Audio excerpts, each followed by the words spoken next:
Welcome to the Life Well Led podcast, everybody. Today, I have a gentleman on that I'm very fortunate to have met through, God, I don't know how many degrees of separation, but it was a wonderful addition to a network and becoming a great friend. Yaz, how are you today? I'm doing well. Thank you for having me. I appreciate the invite. And if you don't mind, I will butcher your last name as I tried previously. What would your first and last name be for the audience to know? So it's Yazan Kakish, but I go by Yaz as I am from Jordan and I just moved to Texas. Yeah. That's right. You said you've been here for almost 4 years now and would love to know a little bit more what you're willing to share about your story coming to the United States, what you did previously in your home in Jordan, and then what you've done here and up to date, whatever you're comfortable with. Yeah, absolutely. Let's work backwards. So right now I am currently a marketing professor at Texas A&M University Commerce. I'm also the director of marketing and communication for the College of Business there. Prior to coming to the States, I was working for Marriott's luxury portfolio for W Hotels. And before that, I spent a good time of my life working for advertising and PR agency giants such as BBDO and Ogilvy. And prior to that, I did everything from working the banking sector to also working in cross-country pipelines in the oil and gas industry. So a little bit of everything here in terms of what I've been able to do. A journeyman's worth of career experience, but certainly a journey that some people would dream of having, considering the tough stuff we talked about off camera and talked about on camera. What do you feel like you have learned in terms of leadership as somebody in your profession, what you're doing now, what you've done in the past? I think one of the important things in just talking about what I've done in my life is always have a plan B, have plan C. I think those are good leadership things. Yes. But part of being a good leader is knowing that those plans might change because everything that I just talked about, it involved all of those happen by coincidence or by meeting different people or taking advantage of a particular situation. And so navigating that uncharted water, I think that to me is just be open to everything and just get ready for it. You know, it's an amazing point you make because adaptability is huge. And I firmly believe in adaptive leadership as its own trademark concept, but the adaptability in today's day and age that things are changing so fast and being able to do that, not just in a business, but think about it in life too. How many things have we gone through in the last few years between economic changes, COVID, this AI boom, the AI boom, hopefully for the better, right? But those are things we have to be adaptable to. So it's really interesting that you say that because your mindset it's noteworthy to have that adaptability and to say, what's the opportunity for me to make the change that I need to make here? Is it the right move without overthinking it, but also thinking enough to say, let's take a chance? Yeah. One of the things you mentioned earlier that we were talking about off camera is, where did I see myself in my life or did I live my life to the fullest or whatnot? And I said, yes, I feel fortunate, but not by design, not by me. And I'm someone that's very OCD and I'd like to have a plan and write things out and make sure do I have the finances? Do I have the resources? Am I set? But just allowing yourself to say, go with the flow. And how can I take it? How can I pivot? What's going on? What new opportunities came or what was something that's taken that I have to change the trajectory of my course? And look at where I've landed. I'm on your podcast. Not only are you on my podcast, you have done so many amazing things in the community here in the United States, obviously here in DFW, between being a board member at the Dallas Junior Chamber of Commerce. Name some others that I am totally blanking on right now. So I'm besides being a professor as well and handling, working with the lives of the next generation is in and of itself amazing in leadership as well. Yeah, no, I think I'm very blessed to have been able to come to the United States, to the great state of Texas. Like, honestly, it's been a great journey so far and just learned so many new things. But at the same time, and you're doubting yourself too. Right. But you're also getting to do an impact and to you as a leader to give back to the community.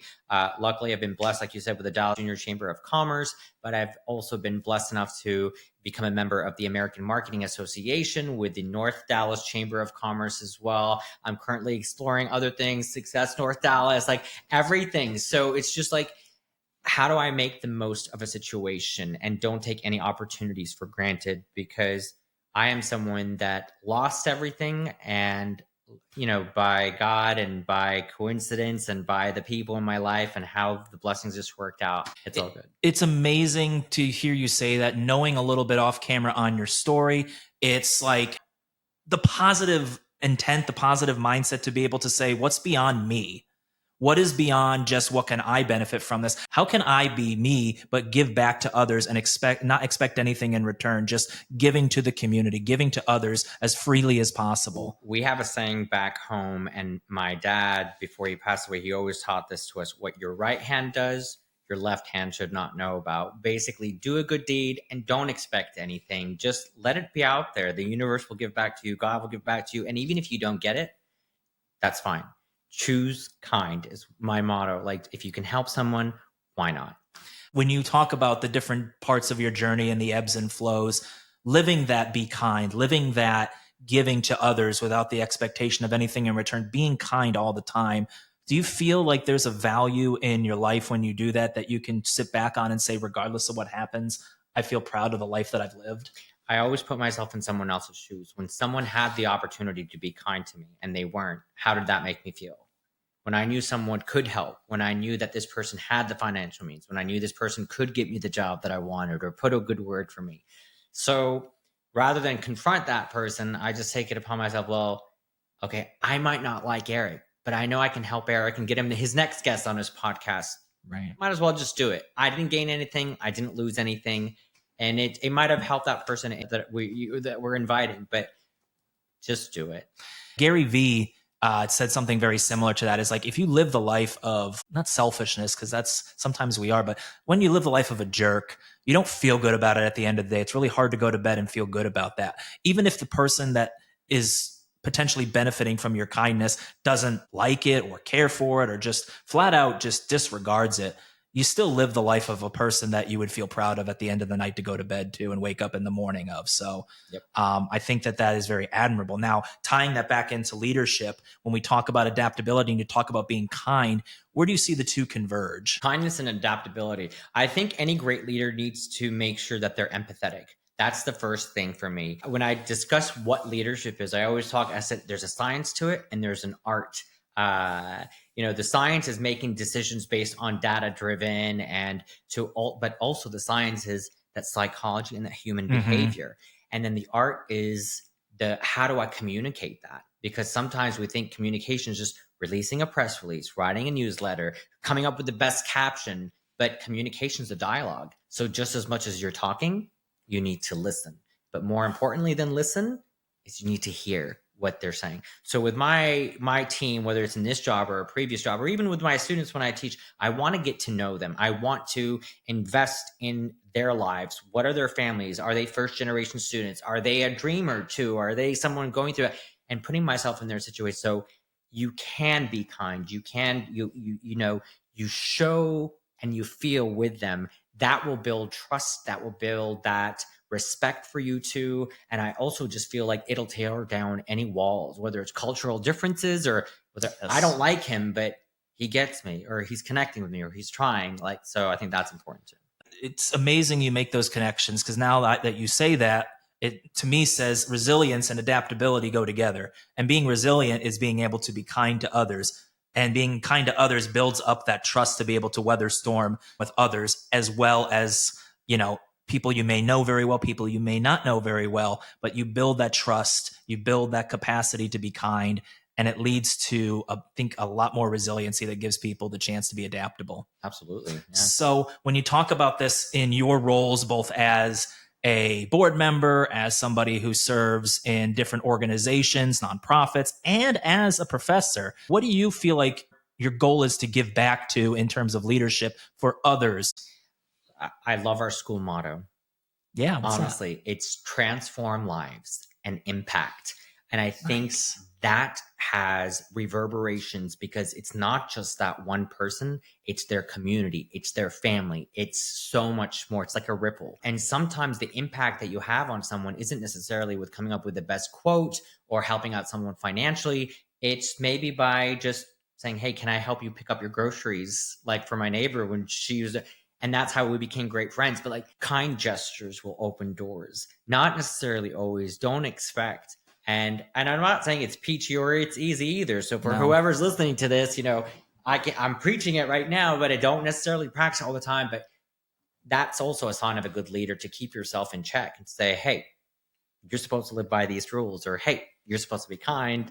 give some more of your time back, give some more of that. In your story and how we talked off air, previous conversations about how a lot of your students are first generation students. Yeah. So being in maybe uncharted waters, uncharted territory, different expectations, to be able to say transform lives, really, you are doing that in and of itself as a professor, but to really live that every single day and be conscious of that has got to be amazing to think about at the end of the day. Even after a tough day, if you can reflect on that, how amazing that is to do every single day. You know, sometimes my students, and I'll be very honest, between trying to work out, you know, family back home, family here, trying to make new friends, changing environments, all that kind of stuff.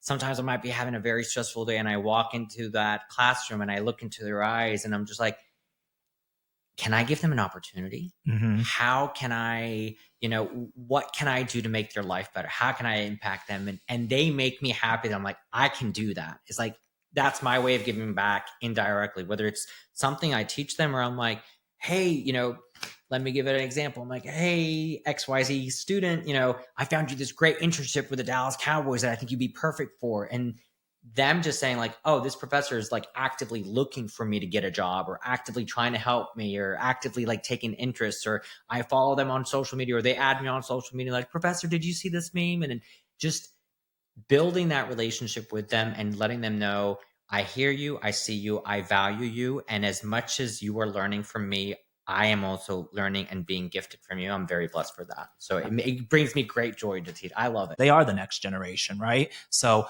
how we build from where it used to be in the workforce, which was very stern, very top down at times, very, you know, do what you need to do to get the job done. But now it's more of, yeah, you want to get the job done right, but you also want to be able to keep relationships along the way. What used to be very loyal to a big company or an institution for years and years was rewarded financially and invested in your life and your family.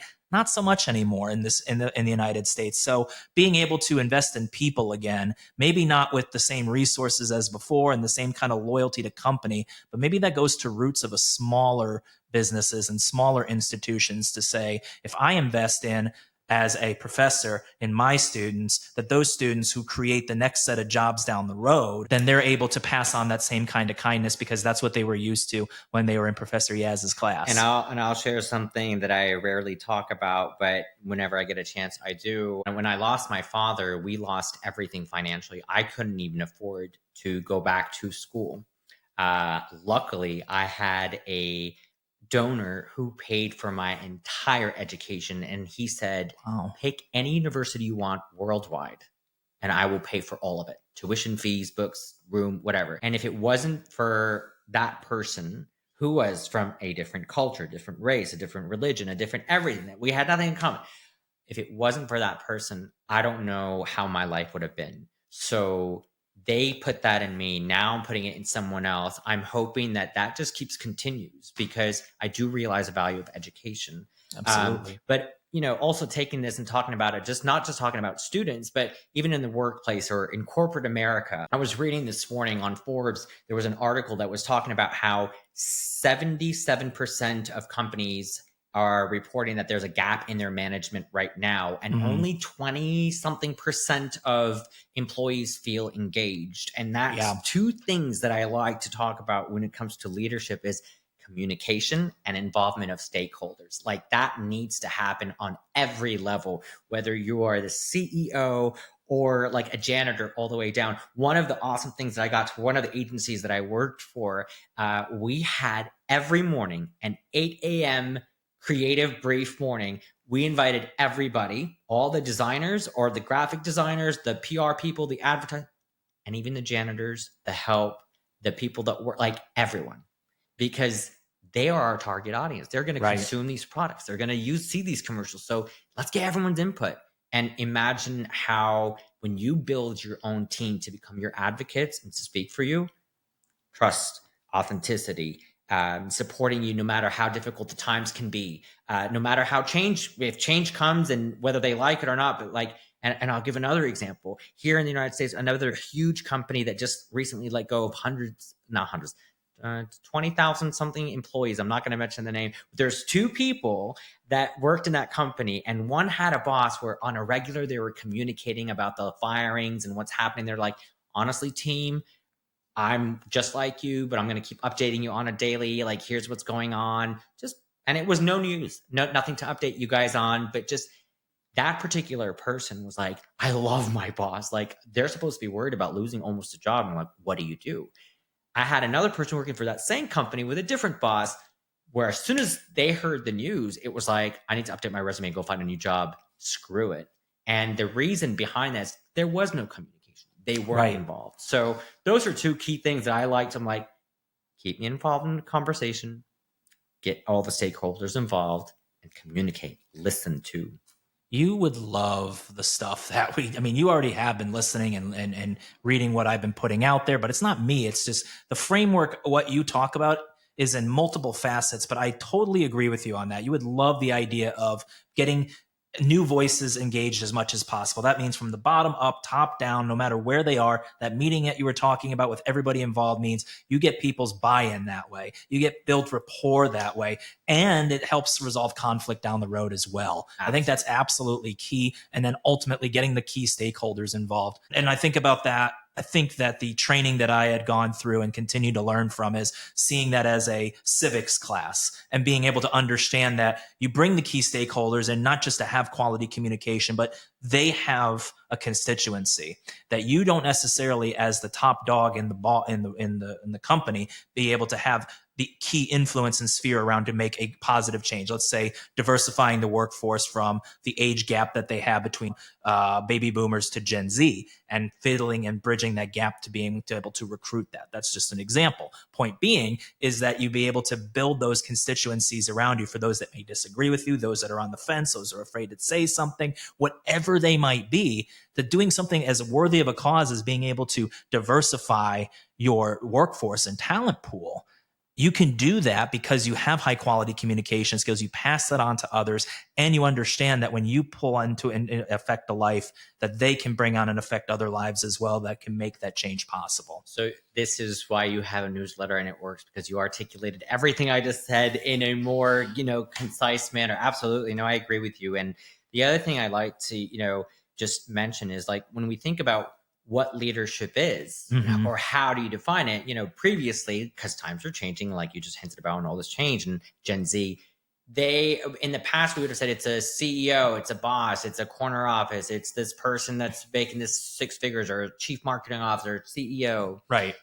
And nowadays, leadership, John Maxwell, I think I read it in Harvard Business Review. He said that the essence of leadership is influence. Exactly. And whether everyone can play a part, everyone can be a leader, everyone has that influence. Do you have a social media platform? Then you are an influencer automatically. Do you know someone? You're a leader automatically. But even if you're by yourself, like when I was a student too, I could lead in terms of having those attributes that we think about, like, did I budget myself correctly? Did I plan? Did I have the time? Did I commit to my studies or my exams? And this is why I'm getting these grades. So I think everyone is a leader in their own way. It's just, how do you influence and build that inspiration and motivation towards a common goal?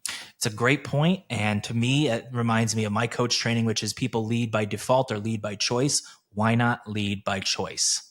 Why not control lead by the narrative, Exactly. And you do it for what your intent is. Positive intent really can make a huge difference in the world around us. Leadership does not have to be what you're getting paid for. It can be in your community. It can be for great causes in civil rights. It can be great causes in, being able to provide different access and resources for things. So in the community that you live in immediately, who knows? But it's still the essence of leadership truly is, like you said, it's the ability to influence, but it's the ability to influence others.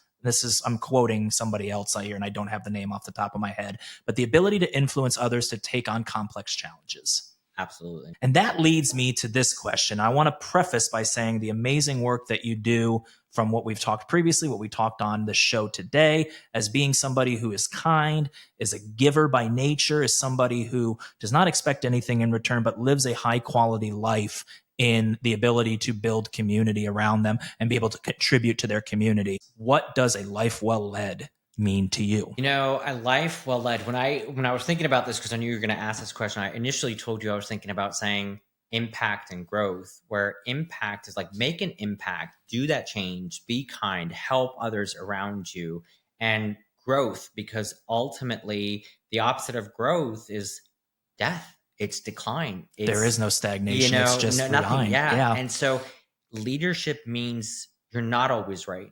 Leadership means that you will fall, you will fail. Leadership is how you pick up, how you move forward. How can you, despite all of these things, that you work on yourself and you wake up to say, I am a better version of myself today than I was yesterday, then I'm a leader because I've learned something new. I've helped someone. I was able to solve a crisis. I showed up and supported someone. That's leadership. So it's not necessarily about always giving. And for True. me, it's just, I think after our conversation, it's don't take things for granted and make the most of every situation. It is difficult. Life hasn't always been easy. I've been in a hit and run. I've been in multiple surgeries. Lost my father at the age of 15. I had to take care of a younger brother and a younger sister. Financially, I was having a difficult time. And here I am in the States, comfortable as a professor. And I've got to do some amazing things in life, but it's just about persevering and keep telling yourself, you got to keep going forward. It's not about settling. It's just like, thank God for everything. Thank God for every blessing. Even the failures are a blessing because you learn something. There's a silver lining there. So just don't take things for granted and continue to push yourself to be a better version of you, not of someone else. That, I think, is what I would say a life well led. Yaz, I can't add anything to that you wouldn't have already said, and you did a fantastic job. Yaz, thank you so much for being on the podcast today. Everybody in the audience, we will see you next time.